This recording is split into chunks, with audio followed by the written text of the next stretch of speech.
Hola oyentes de Radio Sefarad, volvemos a encontrarnos con Barda Fishbein para seguir recorriendo la geografía del Yiddish y especialmente de esta ciudad tan importante que fue Moscú. ¿Qué tal, Barda? Hola Jorge, hola a los oyentes de Radio Sefarad. En efecto, hemos vuelto a Moscú. Y bueno, y como siempre hacemos, recomenzamos nuestra visita donde la habíamos dejado en la visita anterior. Y esto es alrededor del año 1911, cuando unos 1000 alumnos judíos estudiaban en las instituciones superiores de enseñanza. Tras el inicio de la Primera Guerra Mundial, comenzaron a afluir en la ciudad muchos refugiados judíos procedentes de zonas ocupadas por Alemania. Incluso algunos de ellos se implicaron en la industria bélica, ganando así mucho dinero, de manera que no pasó mucho tiempo antes de que Moscú se convirtiera en un centro judío relevante, incluso muy cerca, en la cercana villa de Vodogorovsk, abrió sus puertas una yeshivá que seguía las reglas de las yeshivot lituanas. También nacieron imprentas para la publicación de libros judíos y fue asimismo la época en que comenzaría a gestarse lo que luego sería el teatro Abimá. Muchos de los judíos que habían adquirido grandes fortunas en ese periodo de los primeros años del siglo XX, tanto los de ideas sionistas como los más integrados en la sociedad rusa, querían apoyar con fuerza o invertir en el ámbito cultural. Tras los sucesos de febrero del año 1917, el desarrollo de la vida judía se intensificó, tanto en lo social como en lo cultural y político. Los judíos participaron activamente en los sucesos revolucionarios de aquel año y tuvieron presencia tanto en el campo bolchevique como en el menchevique. Fueron muchos los soldados judíos que lucharon en uno y otro bando. En la primavera del año mencionado se creó la Sociedad Sionista Aboné, el constructor, con el objetivo de favorecer el crecimiento del Yishuv, el asentamiento judío en Palestina. Poco después se inauguró la sede del Fondo Nacional Judío, comenzó a publicarse el semanario en hebreo Aham, el pueblo, que más tarde se convertiría en diario.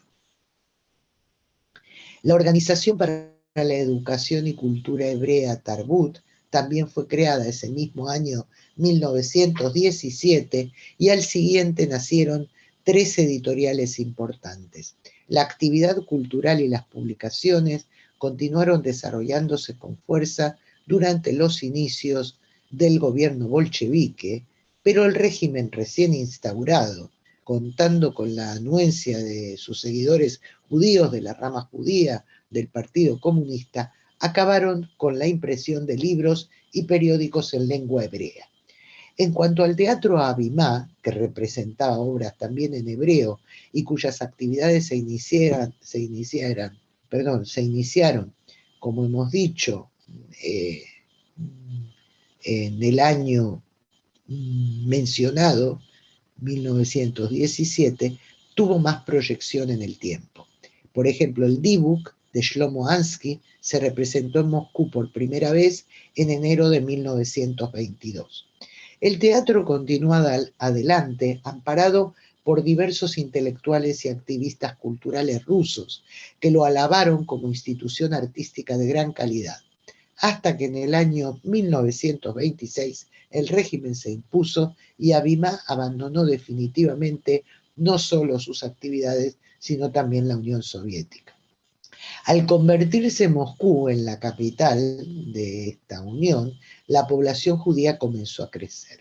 Si en 1920 vivían allí 28.000 judíos, ya que muchos se habían marchado durante la guerra civil, 3 años más tarde ya eran 86.000 personas.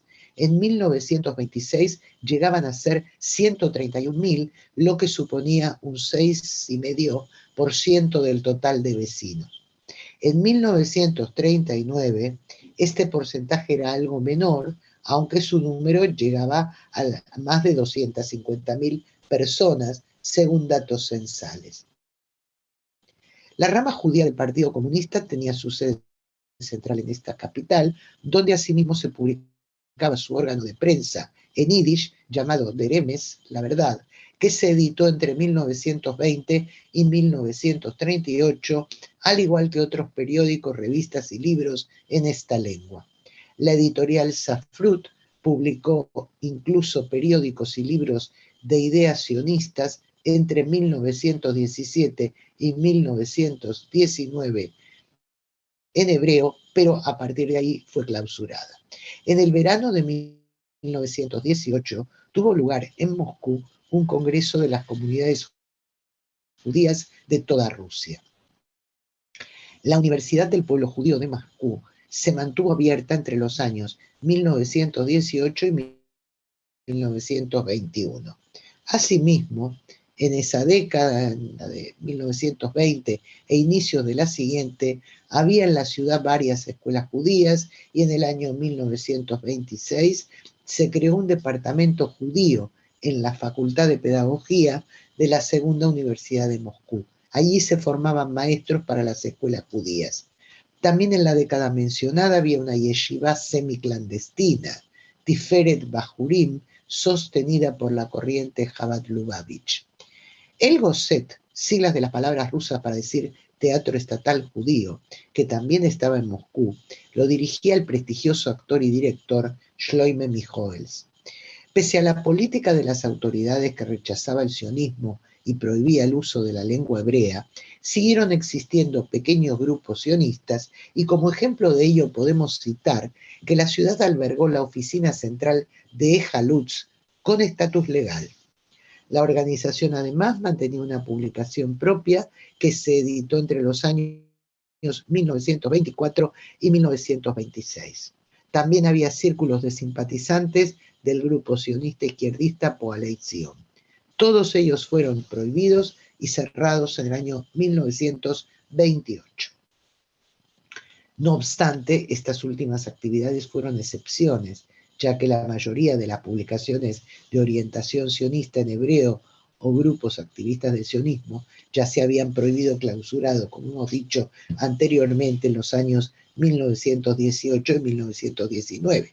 Entre ellas la importante editorial Stiebel de libros en hebreo, que trasladó su sede a Varsovia en 1919. La Conferencia de Sionistas de Moscú, que intentó celebrarse en el año 1920, acabó antes de empezar con todos los compromisarios, salvo el rabino local ya nombrado antes, Yaakov Masé, en la cárcel. En respuesta, nació una oficina sionista central en la ciudad, presidida por Elie Cherikover, que fue cerrada en 1924.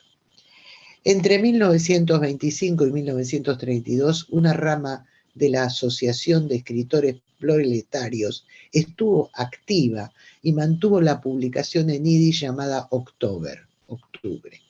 Esto fue así hasta que en 1929 se lanzó una campaña antirreligiosa durante la cual fue clausurada al culto la sinagoga coral, aunque más tarde, por presiones, se reabrió ese mismo año. La última escuela judía que existía en Moscú se cerró en el año 1936 y en los 2 años siguientes siguieron el mismo proceso casi todas las instituciones educativas y culturales, incluso en lengua yiddish. Como parte de la campaña antisemita de Stalin en 1938, los judíos más destacados por sus actividades comunitarias en la ciudad fueron acusados de los más diversos delitos de opinión contra la revolución y llevados a juicio. Entre ellos, Shemariau Yosef Medale, rabino de la sinagoga coral, y Marcus Braude, presidente de la Keilah. Incluso judíos que eran miembros del Partido Comunista con cargos orgánicos en el mismo y en el gobierno fueron arrestados durante las purgas masivas que tuvieron lugar de 1936 a 1938. Los habitantes de Moscú, judíos o no, sufrieron mucho durante la Segunda Guerra Mundial. El número de judíos decreció, ya que muchos de ellos fueron evacuados cuando en el otoño de 1941 las tropas alemanas llegaron a estar próximas a la ciudad. Pero en la posguerra, Las campañas antisemitas de Stalin volvieron a ensañarse con los judíos moscovitas, al igual que con los que residían en toda la Unión Soviética y los países que conformaban sus aliados. Una gran mayoría fue apartada de sus cargos gubernamentales, de la prensa y de la universidad. Y no solamente eso, sino que algunos también fueron acusados de planear conjuras y ser enemigos del gobierno o de espiar para países extranjeros y por lo tanto arrestados. Uno de los puntos de inflexión de esta campaña persecutoria tuvo lugar en el año 1950. Los organismos estatales de seguridad amañaron una acusación sobre trabajadores de una industria de automóviles de Moscú y lanzaron una acción durante la cual arrestaron a 48 personas, de las cuales 42 eran judías. Según la acusación, se trataba de un sabotaje dirigido por el subdirector de la planta, un judío llamado Alexei Endinov. Se acusó de complicidad en el liderazgo de los hechos al Comité Antifascista Judío. Fueron ejecutadas 10 personas, todas ellas judías y el resto condenadas a largos años de cárcel. Finalmente, estos acusados fueron rehabilitados en el año 1955, aunque no todos seguían vivos para ese momento. También hubo una campaña dirigida contra profesionales judíos de la medicina que fueron apartados de sus trabajos en clínicas y hospitales. Entre 1943 y 1957 sirvió como rabino de la sinagoga coral de Moscú, abierta en ese momento, Solomon Schliefer, al que luego siguieron varios otros hasta la actualidad. En el año 1956, la Kehilá moscovita dio inicio a la publicación de un calendario religioso y un año más tarde se fundó la Yeshiva Kol Yaakov, la voz de Yaakov.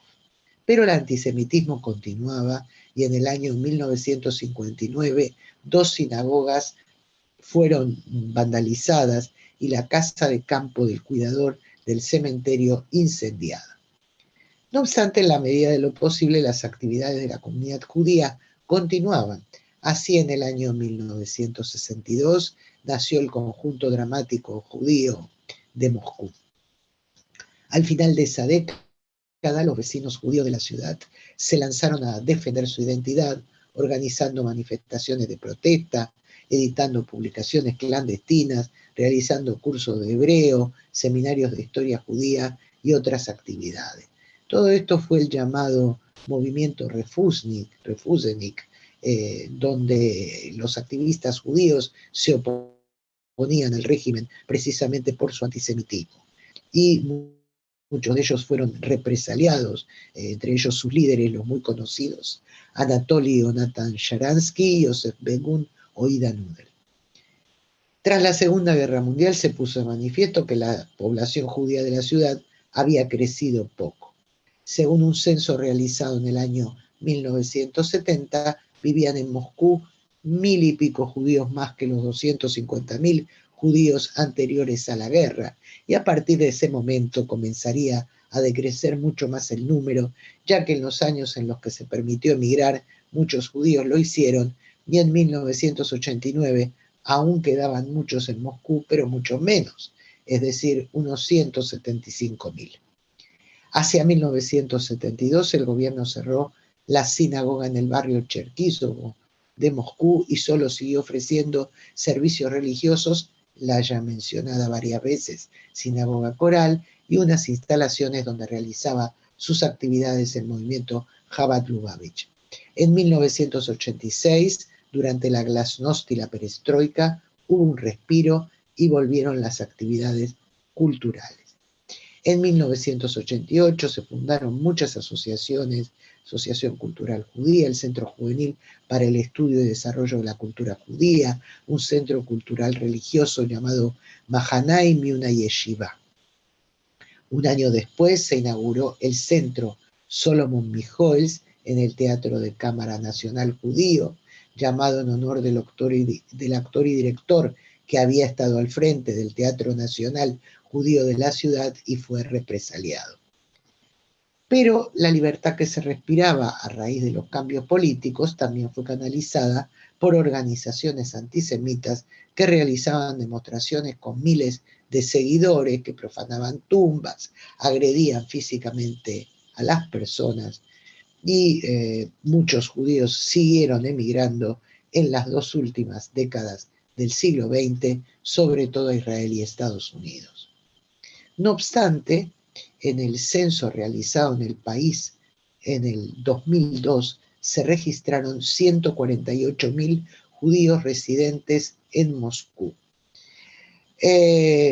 Siguieron habiendo una yeshiva como Tomhei Temimim, el Majono Instituto Haya Mushka de Educación Superior para Mujeres, pero en la actualidad las actividades judías tienen lugar en público en todo Moscú. Hay por lo menos 4 escuelas judías que enseñan una variedad de temas religiosos y seculares y también enseñan hebreo actualmente. La Universidad Estatal de Moscú tiene un departamento de estudios judaicos.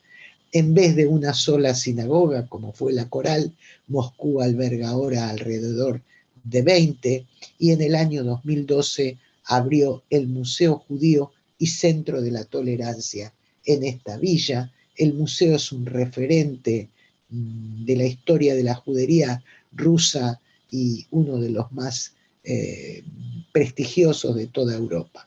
A su inauguración acudió Shimon Peres, quien en ese momento era presidente israelí y que había nacido en Bielorrusia, y recordó textualmente: mi madre me cantaba en ruso. Al entrar a este museo, los recuerdos de mi infancia inundaron mi mente y escuché en mi corazón la voz de mi madre.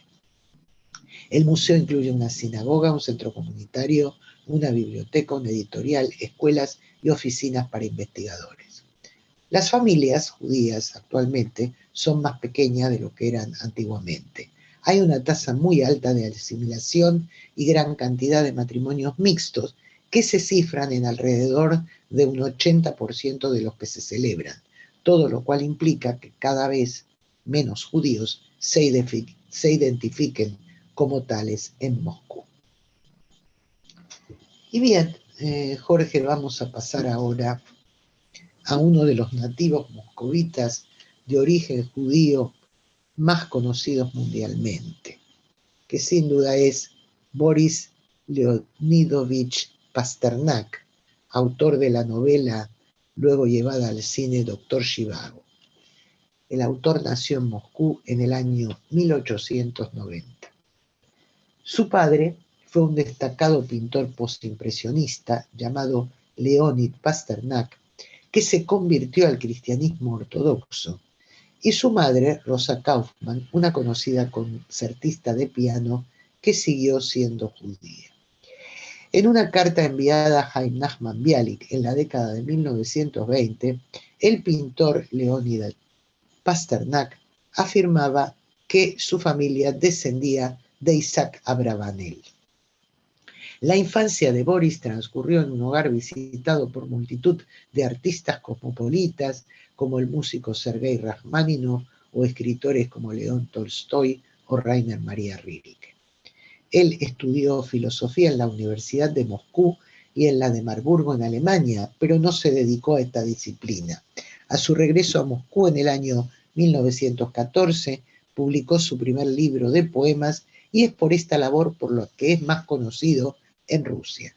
Junto con otros grandes poetas rusos y amigos suyos, como Osip Mandelstam, Ana Akhmatova, Marina Tsvetayeva, fue una figura destacada de la poesía de su país durante la primera mitad del siglo pasado. Todos ellos más tarde sufrirían problemas debido a injerencias políticas y rechazo de las autoridades soviéticas. Mientras que en Occidente, como ya hemos dicho, su fama no procede de su obra poética, sino de la obra Doctor Zhivago.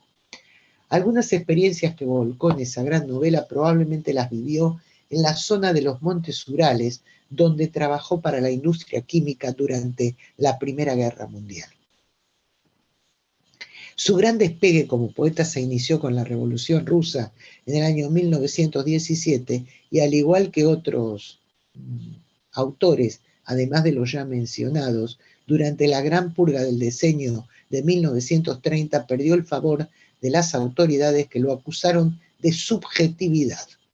No obstante, pudo eludir el Gulag y comenzó a ganarse la vida como traductor de autores alemanes como Bertolt Brecht y otros, al igual que varios ingleses, entre ellos Shakespeare. Sus traducciones siguen siendo canónicas hasta el día de hoy. Doctor Zhivago se publicó inicialmente en Italia en el año 1957 y fue lo que motivó la enemistad del gobierno de la Unión Soviética hacia él, definitivamente, que lo persiguió el resto de su vida.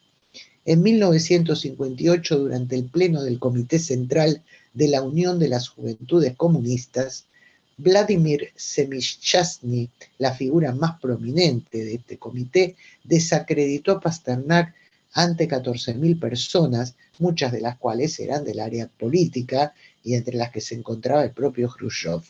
Entre otros epítetos, Pasternak fue tildado textualmente de oveja sarnosa, que se plegaba a los deseos de los enemigos de la Unión Soviética con escritos llenos de calumnia. El año de su desgracia en la URSS, 1958, fue también el de su triunfo en las letras mundiales, ya que se le otorgó el premio Nobel en el 7º intento, porque el autor llevaba siendo propuesto desde el año 1946.